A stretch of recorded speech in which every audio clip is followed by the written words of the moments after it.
All right, wonderful people, welcome back to this wonderful channel where we bring you back-to-back updates and information as it is hot.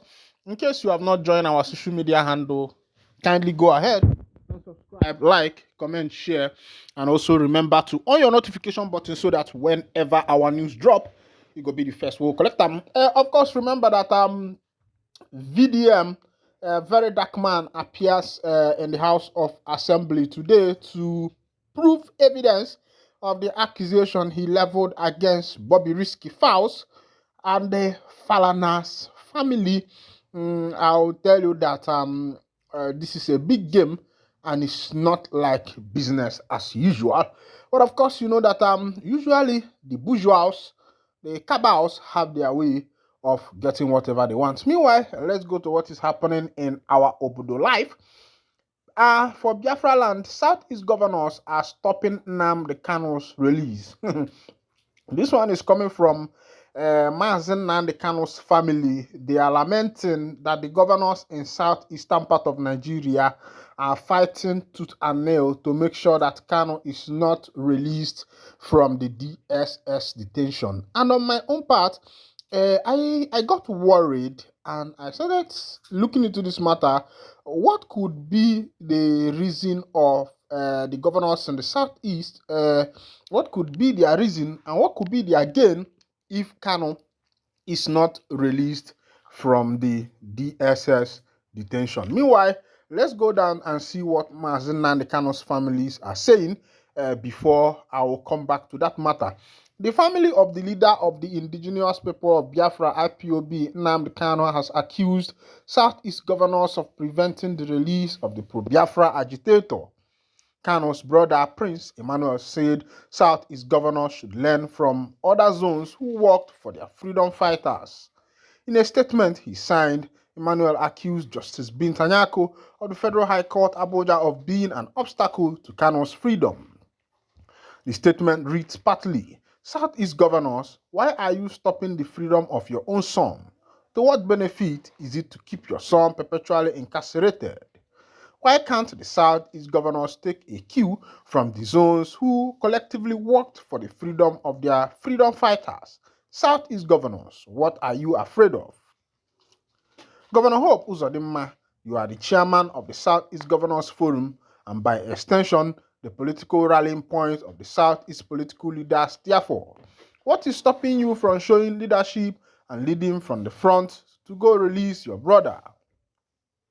Our candid view on the 24th of September court proceedings is that both Bintanyako and Mogaji Bichi acted as obstacles, not only undermining Nigeria with their rigid stand, but also creating significant embarrassment for the current administration that inherited these issues.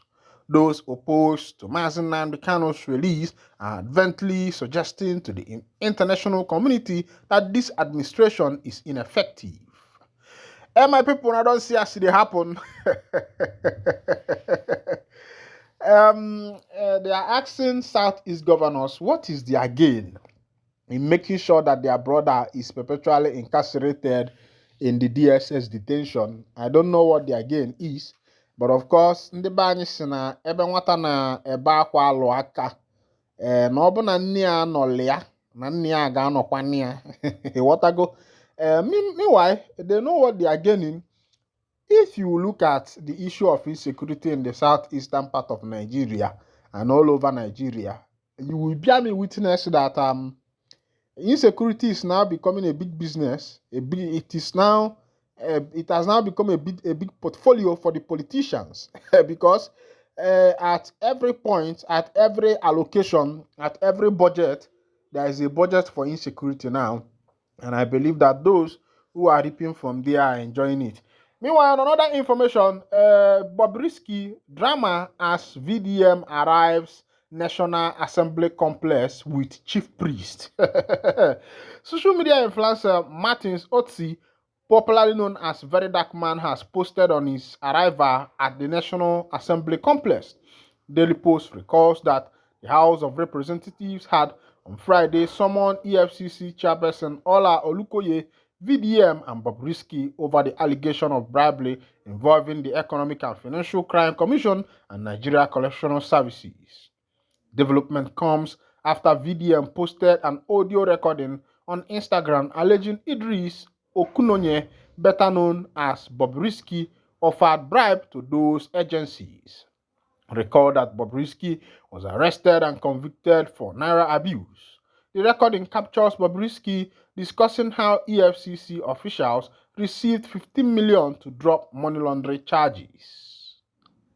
Meanwhile, on another end, Bobrisky is supposed to stay 6 months in the correctional center, which is supposed to be his the charge for his crime. But as it is now, the National Assembly members have called on Very Dark Man to prove that the audio he posted on his IG handle is true and not false. And a question has emerged. They are now asking him how he was able to get his hands on those recordings. Now, let's go to the information. The blogger also submitted part of the recording to the House of Representatives panel probing the allegation against EFCC and the Nigeria Correctional Services. Blogger Martin Otsi, Very Dark Man, has reviewed how he got a controversial phone recording of crossdresser Idris Okunonye, popularly known as Bobrisky.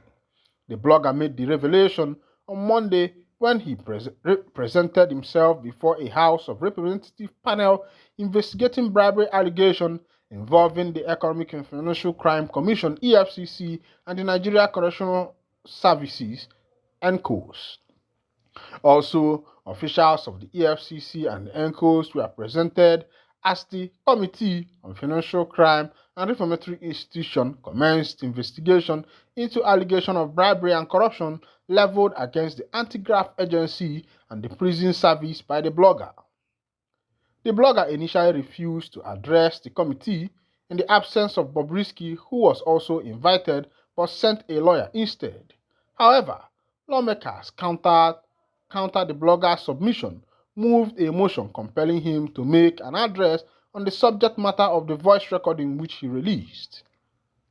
The blogger remained adamant, insisting that his lawyer would speak instead despite the committee's threat to invoke legislative power and order his arrest right away. But his lawyer prevailed on him to address the committee. Very Dark Man explained the authenticity of the trending audio record, stating that it was received from someone whom Bobrisky owed money, as he submitted part of the recording to the committee.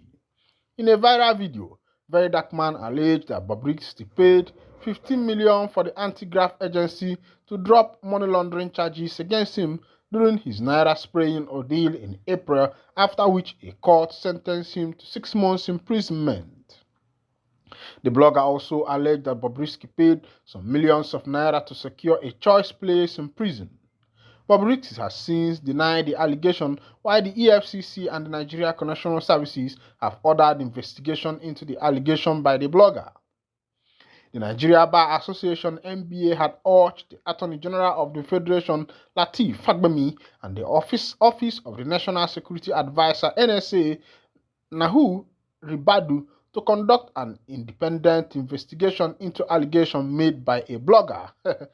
Well, this is going to be a very big one because, of course, you know the country where we find ourselves. And you know how it is in this country, because the truth is always bitter in the hands and the ears of the leadership, because the people we find ourselves with they don't like truth. The country is a country whereby if you say the right thing, that means that your end is near. If to say that we are in a first world or second world country whereby people have the right to exercise their right, where if you speak the truth, your life still remains for you, where a suspect is not yet a culprit or is not yet a culprit, yes, until proven. But the country where we find ourselves is a country whereby the bourgeois, the big men, can buy judgment with their money. But be that as it may, I go say very dark man nam make you take am easy, because this country, be your mate. Just dey do your blogging work. Leave these people political powers alone.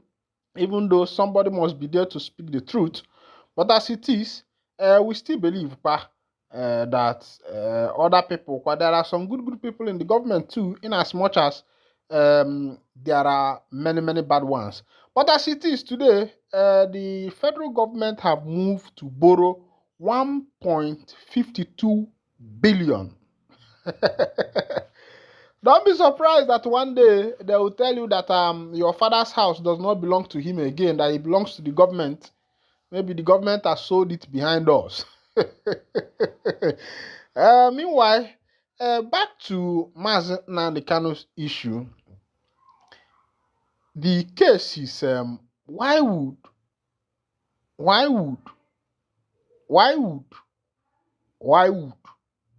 the governors in the southeast fight tooth and nail to make sure that their brother is not released?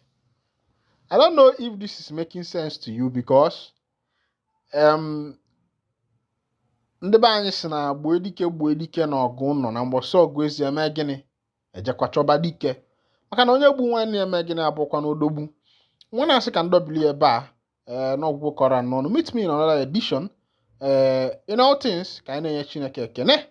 But as it is, they say World Bank approved 1.57 billion for Nigeria for 3 projects. Please, before I will wind down the curtain, let's look at the 3 projects that the Nigerian government wants to use this 1.57 billion to do. The World Bank has approved 3 new projects for Nigeria, totaling 1.57 billion in financing, according to a statement released on Monday by World Bank Nigeria. This new funding will support the country in addressing